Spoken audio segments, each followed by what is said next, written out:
여러분,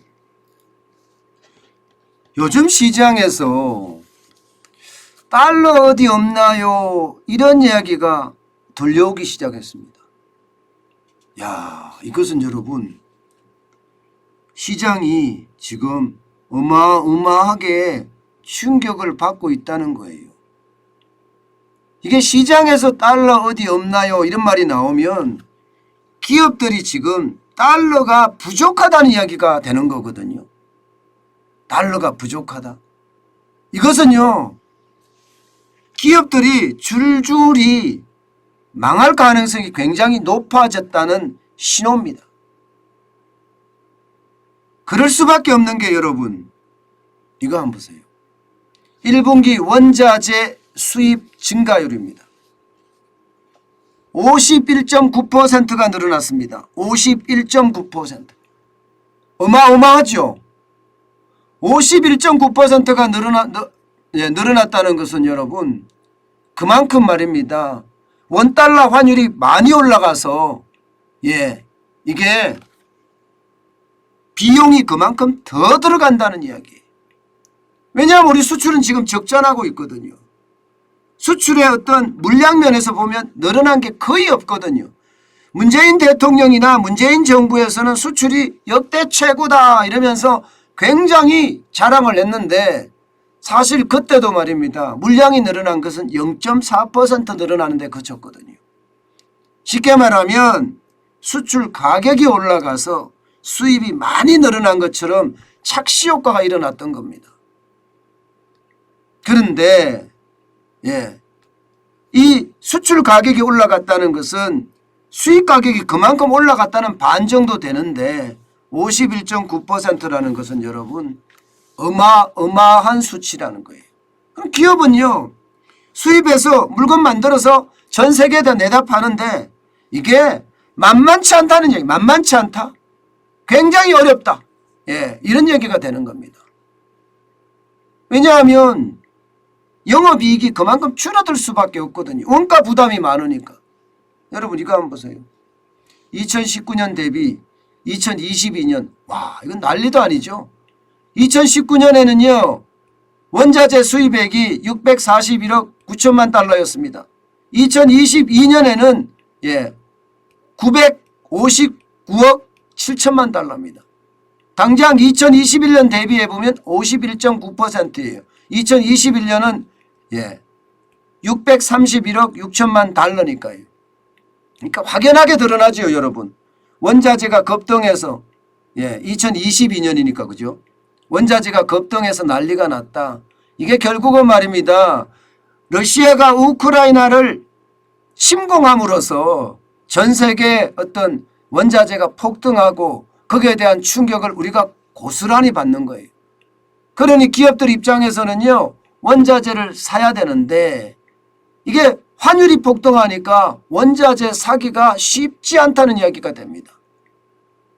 그래서 기업들이 달러 어디 없나요? 이런 이야기가 나온다는 사실이에요. 게다가 말입니다. 이게 비철금속이라고 하는데도 보면 금액이 굉장히 많이 늘어나는데 비철금속도 54억 1천만 달러까지 늘었고요. 광물은 81억 달러, 가스는 난리도 아니에요. 156억 달러입니다. 화공품은 169억 달러고요.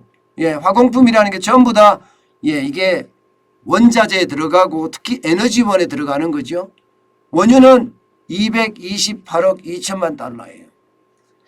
여러분 이거를 보고 있으면 우리가 놀랄 수밖에 없는 게 봐요. 수출로 가볼게요. 제가 수출로. 수출은요. 이 1분기 말입니다. 1분기예요. 1분기에 보면 반도체가 348억 6천만 달러입니다. 그리고 자동차가 113억 4천만 달러예요. 그러면 화학이 266억 8천만 달러입니다. 그리고 철강이 148만 달러예요. 이게 한국 주력 제품들이거든요. 그런데 원자재 수입액이 이렇게 많은 데다가 한국의 주력 제품들의 수출도 생각보다 늘어나지 않았습니다. 이거 다 합치면 얼마인지 아세요? 876억 8천만 달러입니다. 이거 다 합치면 주력 제품 수출한 걸 다 따지니까. 그런데 여러분 수출한 걸 다 따지는데 이게 수입한 것은 959억 7천만 달러예요. 예. 이대로 가면 기업 무너진단 말 이제는 이해되시죠? 저도 보면서 놀랐어요. 저도 이렇게 아침마다 연구를 하면서 놀라는 게 아니 반도체, 자동차, 화학, 철강 이 수출이 오히려 말입니다. 원자재 수입액보다가 더 적어요. 수출이 더 많아져야 되잖아요. 그런데 수출이 더 적어요. 원자재 수입보다. 그러면 이게 어떻게 된다는 거예요. 결국은 우리 기업들이 굉장히 어려워진다는 이야기가 여기서 통용이 되는 거죠. 그만큼 말입니다. 원자재 가격이 많이 올란 데다가 환율까지 폭등을 하니까 장난이 아닌 거예요. 어떤 분들은 이렇게 이야기합니다. 어떤 분들은 아니 원달러 환율이 올라가는데 우리 수출은 신나는 거 아니야. 왜 정환진이는 자꾸 시장을 왜곡시키느냐 이렇게 자꾸 이야기하거든요. 저 왜곡시킬 생각 없습니다. 아니 여러분 생각을 해보세요. 기자생활로 시작해서 매일경제TV 대표이사까지 했는데 제가 왜곡시켜서 뭐 하겠습니까? 그리고 제 명예가 그러면 어떻게 되겠습니까? 다 무너집니다.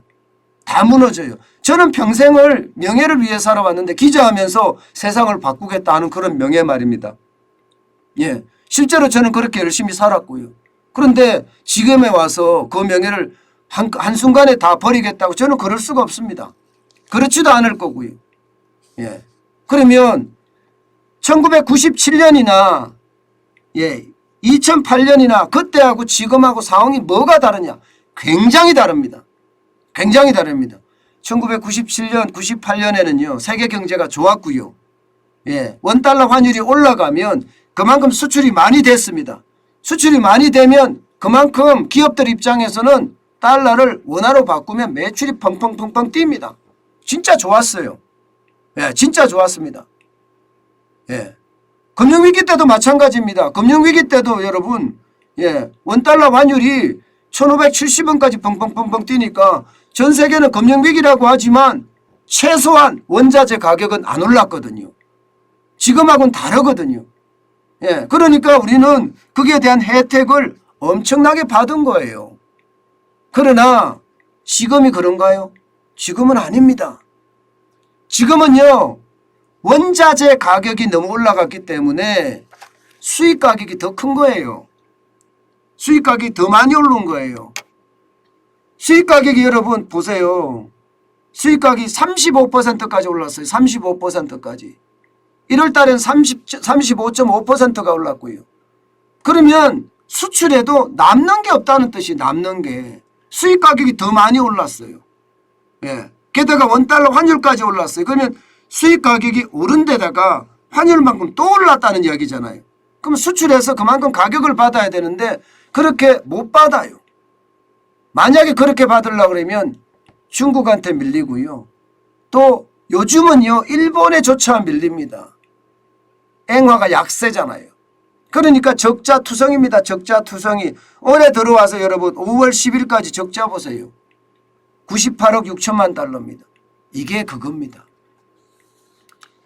외환위기 때하고 금융위기 때하고 다르다는 거예요. 지금은요. 외환위기 때나 금융위기 때는 최소한 말입니다. 전 세계 원자재 가격은 안정적이었어요. 에너지 값도 뭐 원유나 혹은 가스나 석탄도 안정적이었거든요. 광물도 마찬가지예요. 리튬이나 코발트나 텅스텐이나 철광석이나 안정적이었습니다. 곡물도 마찬가지 안정적이었어요. 그런데 지금 곡물만 하더라도 지금 장난 아니잖아요. 세계 식량 가격 지수가 지금 뭐 심지어 159까지 올라갈 정도로 최대치입니다. 그러니 콩이며 옥수수며 밀이며 안 올라가는 게 없다고 이야기할 정도로 다 올라가잖아요. 그러니까 그때하고는 지금하고 상황이 달라서 환율이 올라가더라도 수출에 그렇게 큰 효과가 있는 것은 아닙니다. 일부 대기업은 좋아요. 일부 대기업. 예를 들어서 반도체 생산하는 삼성전자 좋겠죠. 여기는요. 현대자동차도 나쁘지 않을 거예요. 현대자동차도. 그렇지만 나머지는 그렇게 썩 좋은 것이 아니라는 것은 시장이 말해주고 있습니다. 시장이. 게다가 말입니다. 더 심각한 것은 달러 어디 없나요? 이렇게 기업들이 절규를 하고 있는 것은요. 외화 부채 때문에도 외화 부채도 한 몫을 합니다. 여러분 보시다시피 대외 채무 보세요. 기업들의 외화 부채입니다. 2021년 기준입니다. 1430억 1000만 달러 1430억. 여러분 우리 외환 보유고가 말입니다. 4500억이에요. 그런데 기업의 외화 부채가 1430억이에요. 적지 않은 숫자입니다. 적지 않은 숫자예요. 그게 여러분 충격이 될 수밖에 없는 거고요. 기업들 입장에서는요. 이자를 줘야 되거든요. 이자를 주려고 그러면 시장에서 달러를 사야 됩니다. 내가 수출을 많이 해서 달러를 많이 벌어들이면 다행이지만 지금 여러분도 알다시피 수출해서 이 달러를 많이 못 벌어들여요. 오히려 적자가 나고 있어요. 이렇게 되니까 여러분 이자를 줄 돈도 시장에서 사야 되는 그런 악순환이 되는 데다가 이 단기 대외 채무 보세요. 단기 대외 채무. 단기 대외 채무가 이게 장난이 아닙니다. 2020년에는 115억 5천만 달러였는데요. 2020년에는 195억 9천만 달러까지 늘어났거든요. 그러니까 여러분 2020년 대비 2021년에 기업들의 상황이 좋지 않다는 이야기고요. 2021년 대비 2022년은 더 안 좋을 수도 있다는 이야기가 될 수도 있습니다. 그렇게 되면 기업들 입장에서는요. 살아남기 위해서 지금 달러를 사야 되는 아주 최악의 상황에 지금 와 있다. 저는 이렇게 이야기할 수 있을 것 같습니다. 지금 기업들이 어떻게 하든 버텨내기 위해서 말입니다. 결제 방법을 달러가 아니라 유로로도 전환도 하고 앵화로도 결제를 하려고 하지만 상대방이 또 결제할 때는 아니 나 유로보다는 달러야. 우린 달러로 계약이 돼 있어. 이렇게 이야기하면서 달러를 달라는 데도 있거든요. 그만큼 말입니다. 지금 기업들의 위기는 여러분 생각보다가 큽니다. 진짜 생각보다가 큽니다. 말을 다 안 할 뿐이지 그 위기들의 어떤 폭이 굉장히 크다는 거예요. 원가에 대한 부담, 이자에 대한 부담 이것들이 굉장히 커진다는 거예요. 문제는 여러분 앞으로는 더 심각할 듯 보입니다. 왜냐하면 이제 금리 인상을 시작했다고 이야기하거든요. 3월에 미국이 0.25%를 올리고 5월 4일 날 0.5% 빅스텝을 했습니다. 6월에는요. 자이언트 스텝이 나온다는 이야기도 나옵니다. 0.75%, 7월에도 0.5%, 심지어 말입니다. 9월에도 8월은 쉬거든요. 9월에도 0.5% 올려야 된다. 이런 이야기가 지금 벌써 나오고 있습니다. 그렇게 되면 여러분 이게 우리 시장에서 달러는 계속 빠져나갈 거고요. 이자에 대한 부담은 굉장히 커질 거고요. 기업의 위기는 점점 다가오고 있다고 이야기할 수도 있습니다. 그만큼 말입니다. 우리 시장의 어떤 불안감 저는 굉장히 크다고 생각합니다.